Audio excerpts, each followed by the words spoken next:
ఒక సైనికుడిని అతని సహచరుడు పెద్ద రాయితో కట్టివేశాడు. సహచరుడు అతనికి గట్టిగా చెంపదెబ్బ కొట్టి నోరు మూసుకోమని బెదిరించాడు. ఆ తర్వాత అతని తలకింద ఒక గ్రనేడ్ పెట్టి పిన్ తీసి వేగంగా అక్కడి నుండి వెళ్లిపోయాడు. వసీలీ అంటే సైనికుని పేరు. సైనికుడు విడిచిపెట్టమని బతిమాలాడుతూ ఉన్నాడు. కాని అతన్ని కరుణ లేకుండా ఒంటరిగా వదిలి వెళ్లాడు. కొద్ది సమయంలోనే అక్కడికి కొన్ని ఆకలితో ఉన్న తోడేళ్లు వచ్చాయి. అవి వసీలీ తొడలను కొరకడం ప్రారంభించాయి.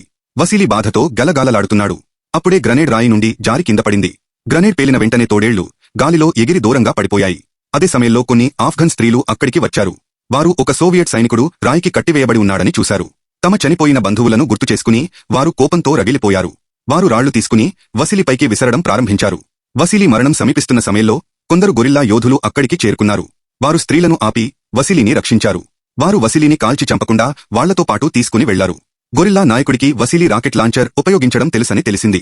అందుకే అతను వసీలీని తమతో కలిసి ప్రతీకారం తీర్చుకోవడానికి ఆహ్వానించాడు. తన మోసం చేసిన సహచరుడిని గుర్తుచేసుకుని వసీలీ వెంటనే ఒప్పుకున్నాడు. అంతేకాక గొరిల్లాల రాకెట్ లాంచర్ను కూడా రిపేర్ చేశాడు. త్వరలోనే వసీలీ గొరిల్లా బృందాన్ని నడిపిస్తూ సోవియట్ ట్యాంక్ను వెంబడించడం ప్రారంభించాడు. Tank commander machine gun set చేసి ఫైరింగ్ ప్రారంభించాడు. కానీ త్వరలోనే తూటాలు అయిపోయాయి. ట్యాంక్ ఇంజన్ ఓవర్ హీట్ అయింది. దీంతో ట్యాంక్ స్టార్ట్ కాలేదు. గొరిల్లాలు సమీపిస్తున్న సమయంలో కమాండర్ ఏదో విధంగా ట్యాంక్ను స్టార్ట్ చేశాడు.